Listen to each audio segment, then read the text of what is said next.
Belgium and Norway.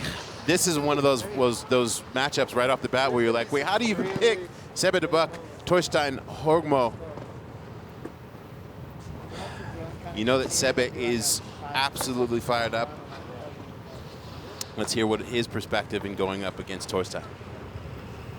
I got the call from Liam when I just landed in Zurich on my way to Locks for the Locks Open. My mind has kind of been all over the place the last couple of days, but I feel pretty excited to be able to ride along all these guys. Yeah, you know, we've been riding together with DC troops back in the day, so felt kind of comfortable, and that time slot kind of in the order looked pretty interesting. So yeah, excited to go against Torstein. Well, I got to say, I drove here with Sebbe in tour gear. And Sebbe was definitely very quiet on the drive up from Park City. And he was also with Travis hitting the jumps. He's very nervous, but I mean, we'll see once he drops in if he's gotten over those jitters. As you see, it just says Buck on the back of probably the most coveted piece here at the Natural Selection Tours, one of those rider vests. Yeah. I'm sure if the riders wanted to and just be like, let me just eBay test this thing, these they would fetch. We're very, very grateful to Dakine for these vests. All right, first rider, front one onto the pillow, and then going off switch, a bit out of control. Sebbe De Buck, I think that second feature just really snuck up on him pretty quick there. He got Sebbe De Hucked by that thing. Yeah, it's unfortunate because he arguably, I would say, he was having the best top half of the course. What I find so interesting about this matchup between Sebbe and Torstein is the fact that Sebbe is a direct result of Torstein's influence in backcountry freestyle snowboarding. Everything Torstein has done in his career has created riders like Sebbe De Buck. Big old front side three, but sitting it down toward the bottom of the landing. So Sebbe getting his feet under him.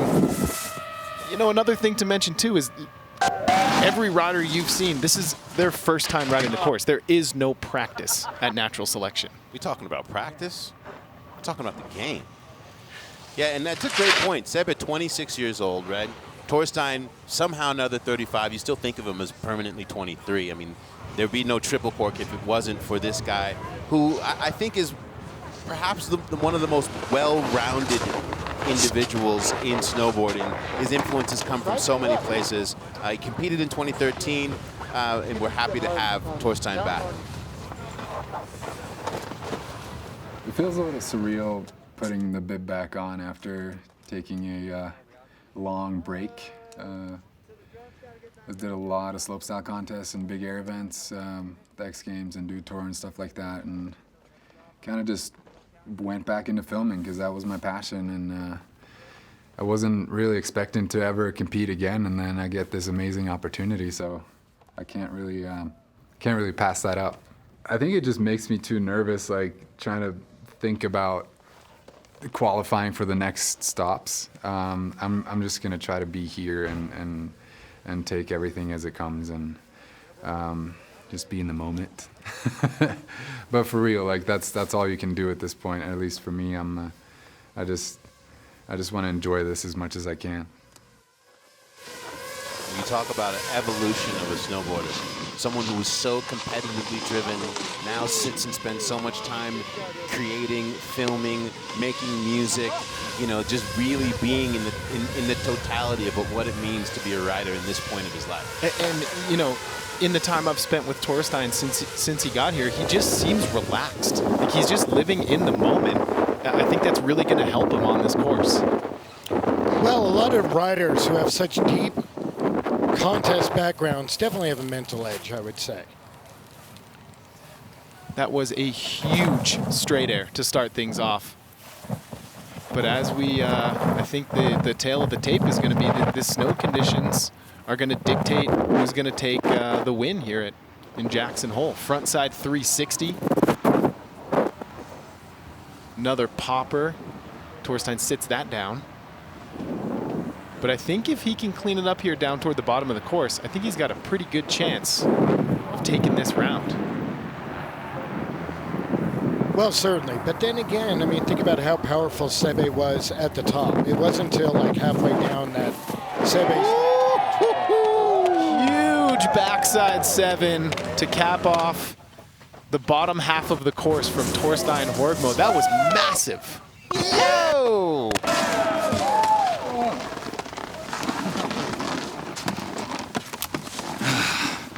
Wow. That was freaking hang on. Yeah.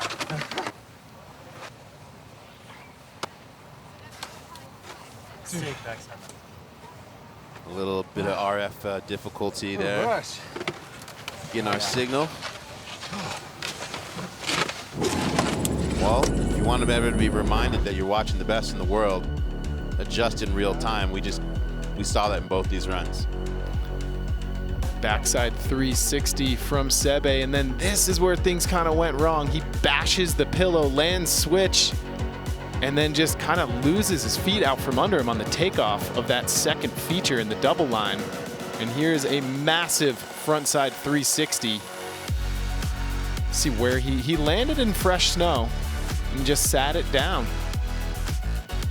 But a strong run from Sebbe De Buck. Look at the tweak on that, just a poke on the front foot. How much of that is adjusting in real time to how much depth is there on the landing in powder? Well, I mean, it's hard to say. I mean, the conditions can change from the top to the bottom.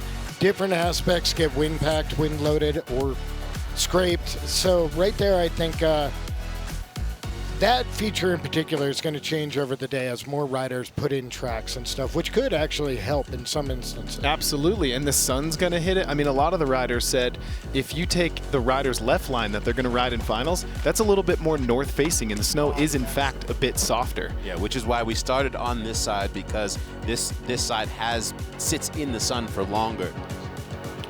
Right there, that back 7, we're watching it from another angle right now. Got to be one of the highlights of the first couple runs here, and that right there is going to boost him back up in the scoring. There aren't many riders that can miss their grab and still make a trick look good. Torstein went for the grab. I thought that was purposeful. It was unbelievable. Love taps. And you called it. You said that if he could muscle something out of the second half. You got the next one. Yeah. You got the next Shake the nerves off.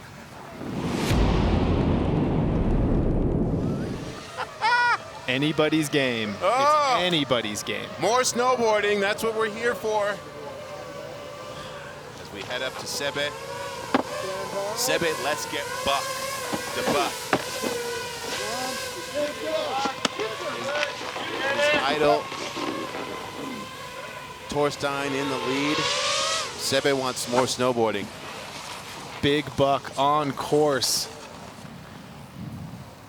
Backside 360 to start things off, sitting it down a little bit in the flats there as he's making his way down the course.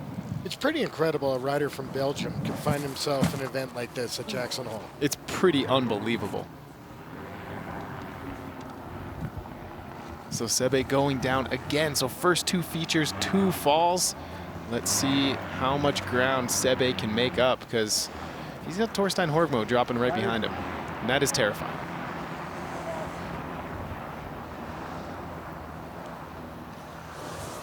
Well, you know, Torstein is on the monitor up top, checking this out and really calculating as to what it's going to take. Huge backflip from Sebbe De Buck. And that ride out looks pretty Buck itself. It's getting pretty trapped toward the bottom of that course. Again, we're just sticking on this side of the course. Damn the pillow.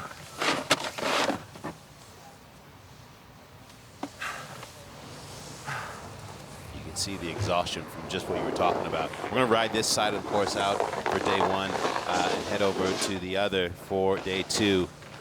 And he knows, though, you could see from Sebbe, he knew that that's a little bit too much daylight for someone like Torstein. I mean, we're talking about the guy that literally put the spark to the powder keg that is terrain park and backcountry progression. Yeah.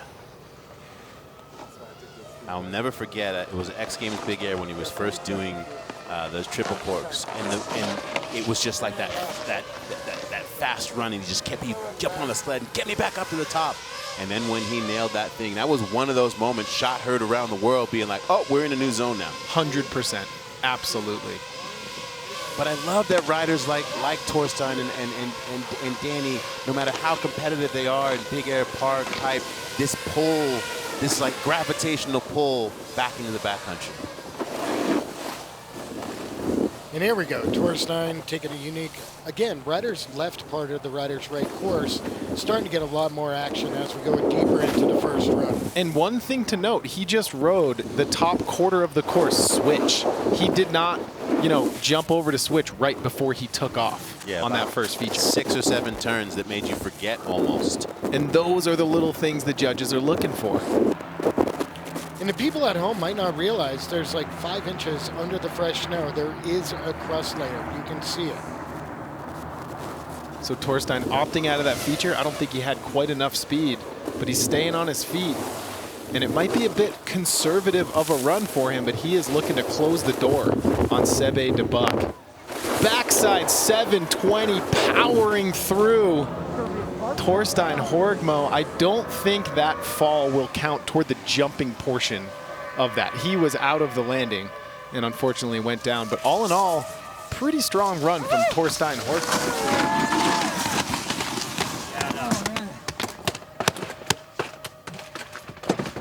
That was a hell of a ride.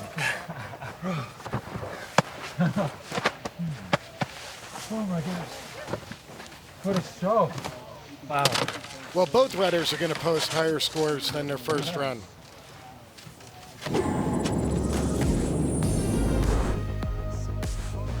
So this is where it went sideways for Sebbe. Front one, and he's trying to bring it back to Goofy. Unfortunately, cannot do it. And you heard him down in the corral. He said, damn pillow. It got him. But he does cap off his second run with a massive backflip on the Great Wall feature. So far, I feel like that feature has produced the biggest tricks of the day. Well, it seems to line up really well given the conditions and how the conditions are changing. Especially since the course is split in half and they're only riding the rider's right. It kind of all funnels into the Great Wall. There is Torstein Horgmo starting things off with a big half cap into a backside 360. That's kind of a rapid fire set of features. Pretty much like linking tricks, as you would in slope and pipe. I like that method from Torstein. You don't see Torstein do methods all that often. You know it's a special event when he's throwing that out there. And there it is, the backside 720. And just the leg strength on that dude to power through that tracked out landing. He might have been listening to you where you called out the no grab on the first run. And then right after that, we saw him get completely ragdolled just to give perspective of how burnt out that snow is. Yeah. Well, I'll be back. Yes, you will. No doubt. mentor taking out mentee.